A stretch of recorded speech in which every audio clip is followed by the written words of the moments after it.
Cadetes que se manifestaban preocupados por la existencia de la empresa Pedidos Ya, este servicio de cadetería en bicicleta que funciona a través de una aplicación, que depende de una aplicación y que ya funciona en Río Cuarto. ¿Cuáles son las obligaciones, los derechos de estos trabajadores? ¿Están en relación de dependencia? ¿Dependen de una aplicación? ¿A quién se dirigen cuando tienen que reclamar, por ejemplo, por seguridad laboral o entre tantas cuestiones? Por eso conversamos hoy con una abogada laboralista, a quien invitamos en Punta la M. Así es, la doctora Agostina Lacase, quien es ex vicepresidenta de la Asociación Argentina de Derecho del Trabajo y Seguridad Social, Filel Córdoba, periodo 2017-2019. Agostina, gracias por venir. Hola, hay muchos temas para hablar porque es una cuestión tan amplia en términos jurídicos, pero que bueno, a la gente por supuesto le compete, ¿no? El que quiere meterse en esto de empezar a trabajar para Pedidos Ya, después la cuestión de los cadetes convencionales, por así. Bueno, ¿por dónde comenzar? Bueno, verdaderamente nos encontramos frente a un nuevo paradigma, o sea, dentro de una nueva estructura de lo que es los sujetos que intervienen en el derecho laboral. Uno de los paradigmas tradicionales era una estructura de dirección y organización donde tenemos una empresa definida en un espacio, en un tiempo, y un empresario que organiza la actividad y que imparte instrucciones a las personas que trabajan y donde ese trabajador se identifica con la empresa.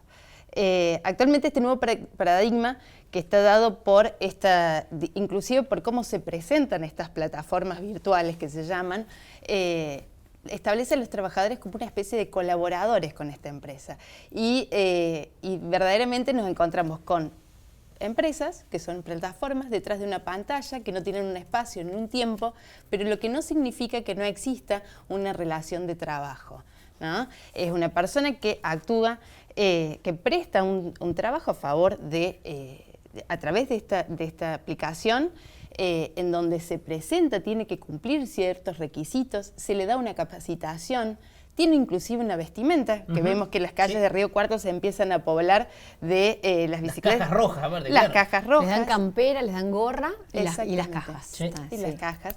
Se obtiene una remuneración, algo que ya en derecho del trabajo ya está superado, todo lo que es el tema del monotributo y las formas, digamos, en donde se puede simular una relación laboral, pero que en su esencia implica seguir instrucciones. Cuando decís superado, ¿en qué sentido?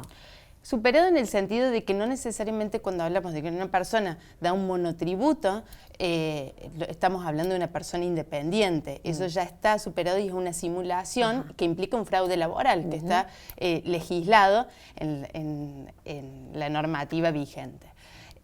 A nivel mundial estas aplicaciones ya se han reconocido la existencia de una verdadera relación laboral. O sea, es una empresa virtual, pero que existe, o sea, como modo de organización que organiza, coordina y paga a una persona para realizar un trabajo. Y define tarifas, define un montón de cosas. El empleado está supeditado absolutamente. Sí, y lo que implica la necesidad que se ha dado en todas las ciudades, no solo de Argentina, sino que del mundo, en tener una verdadera, regular esta actividad, porque no solamente implica en cuanto a la relación laboral con la empresa, sino que estamos hablando de la seguridad de terceros y de las personas que trabajan. Nos encontramos frente a trabajadores que no están contando con una RT, por ejemplo, frente a un siniestro que sufre ese trabajador. En el caso de Pedidos Ya, sí, en principio es la única de las 4 o 5 aplicaciones que funcionan, que ellos argumentan que desde su empresa, sí, son los únicos empleados que tienen RT. Pero es una de las preocupaciones de la seguridad, ¿no? La accidentología por riesgos laborales. Y es lo que se ha dado, que entre las mismas empresas que constituyen estas plataformas, existe una competencia verdaderamente desleal y dio lugar a despidos por parte de esta plataforma que me estás mencionando, porque justamente estaban en no estaban en paridad de condiciones para el momento de operar. Y para la comunidad jurídica, para ustedes, para los abogados, ¿cuánto obliga, entre comillas, actualizarse en estas cuestiones? Porque en definitiva vemos que es una empresa que tiene sede en Uruguay, que de repente si hay que hacer algún reclamo, lo que sea, hay que pensar por ese lado. Cuando a lo mejor Uber venga en un tiempo para aquí, que va a ser cuestión de, no sé, años, ponele, cuando ya se oficialice con los taxistas o remiseros, pasaría más o menos algo similar. ¿Cuántos le obliga a ustedes desde el ámbito jurídico a innovar, digamos, en estas cuestiones? Nace en Uruguay, o sea, particularmente esta aplicación que me estás diciendo, como podrían hacer en cualquier otro país, pero tiene sede en Argentina. De hecho, los trabajadores, por lo que yo estuve viendo de parte de las páginas que se presentan, se tienen que presentar muchas veces inclusive físicamente dentro de las sucursales de Argentina. O sea, que tiene que haber un responsable en Argentina que tome, digamos, físicamente la empresa, ¿no? Por lo tanto, en realidad, lo que no nos vemos, la actualización se ve por la modernización tecnológica, pero estamos hablando siempre de lo mismo cuando hablamos de fraude laboral. O sea, va tomando distintos tintes, que es propio del propio dinamismo del derecho laboral, que se va actualizando conforme la realidad. Pero en realidad estamos hablando de siempre de lo mismo, de la existencia de un fraude, que en realidad es lo que da lo que da el nacimiento del derecho laboral. Cuando yo siempre digo... el conflicto, digamos. El conflicto, y que la existencia de dos partes que no son iguales, que no existe una libertad de contratación. Por lo tanto, cuando estas empresas dicen, bueno, pretenden que estas personas actúen como independientes, que sean independientes, bueno, en realidad no lo es, porque estas personas firman contratos que no pueden modificar, no hay libertad de contratación, no es un negocio que nos ponemos a negociar, sino que es un contrato de adhesión que se firma, que está sujeto a pautas predeterminadas y por lo tanto que hacen a la esencia del derecho laboral y que da inicio a esta protección especial que necesita el trabajador para la verdadera existencia de libertad de contratación. Claro. ¿No? Típico ejemplo de contrato de adhesión, como decías, ¿no? Exactamente. Claro. No hay modificación alguna, no hay posibilidad de negociación. ¿No? Ahora, qué desprevenidos que estamos, los trabajadores en general, con un montón de cuestiones que si no se explican desde, por ejemplo, un especialista en derecho laboral, pasan desapercibidas.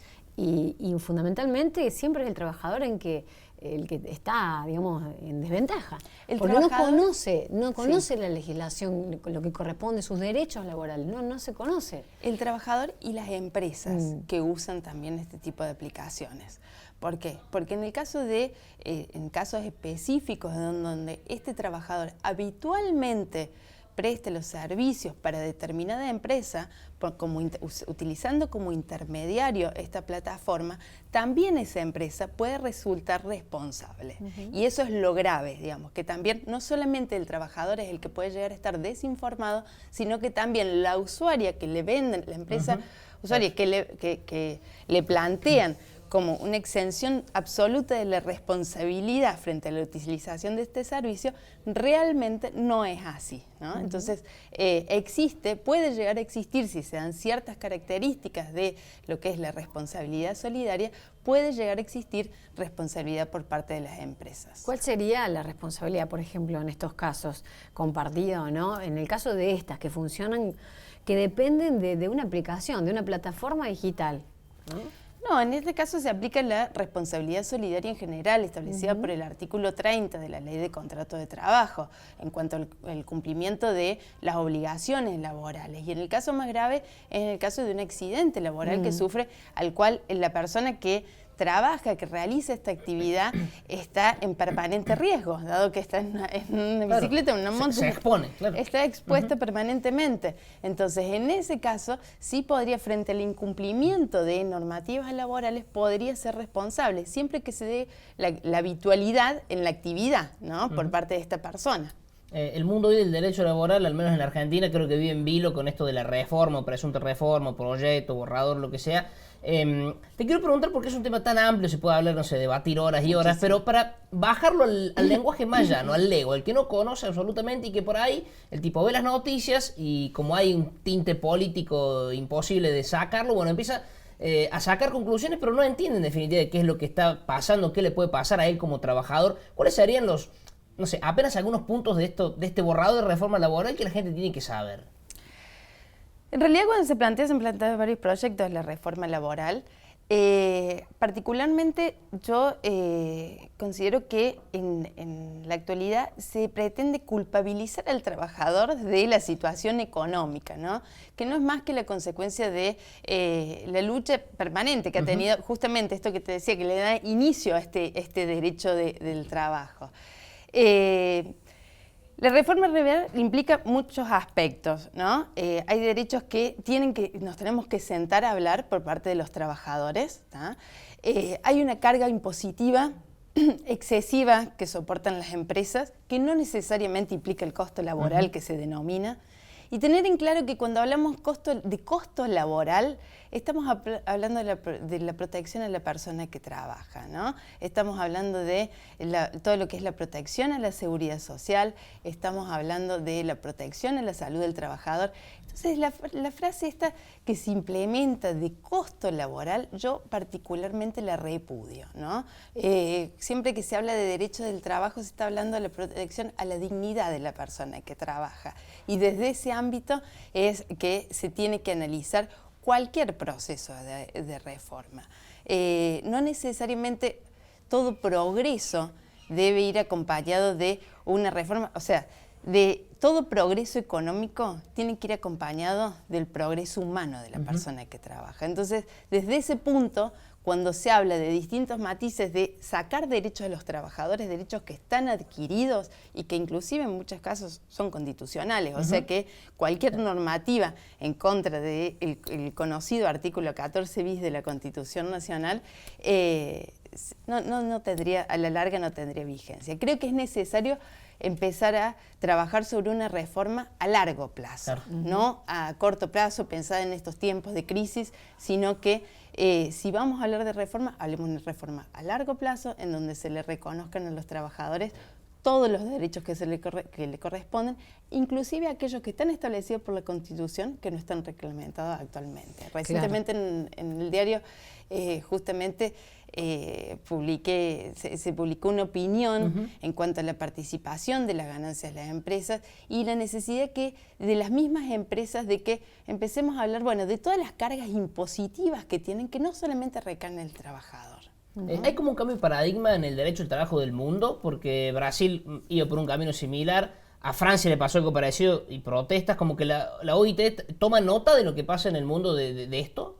La OIT, particularmente sobre este tema de las plataformas digitales, la OIT recientemente en Ginebra, en la última conferencia, ha dado un informe sobre, a nivel mundial, la protección que se le debe dar al trabajador que actúa a través de estas empresas. Y justamente queda en claro de que estas empresas estas plataformas son empresas intermediarias y por lo tanto a ese trabajador se le tiene que proteger un salario básico, los derechos de negociación colectiva, la salud, a través de la prevención de accidentes, lo que pasa en cualquier empresa. Nos cambió que no tenemos la empresa física, sino que tenemos la empresa a través de una pantalla. Pero no deja de existir la empresa, que es ese medio de organización justamente de todos los instrumentos para desarrollar una actividad. Nuevos desafíos, digo, en general, ¿no? Todo con todo lo que se viene, ¿no? Sí. La actualización permanente. De eso se trata el derecho laboral. Siempre hay nuevos desafíos, siempre va de la mano con la actividad, digamos, empresarial, que va cambiando constantemente. Y como te decía, la esencia del derecho laboral es la protección del trabajador. Entonces, de eso no hay que perder el eje. Muchas gracias por la visita puntual. No, por favor. Gracias. Muchas gracias, Agustina.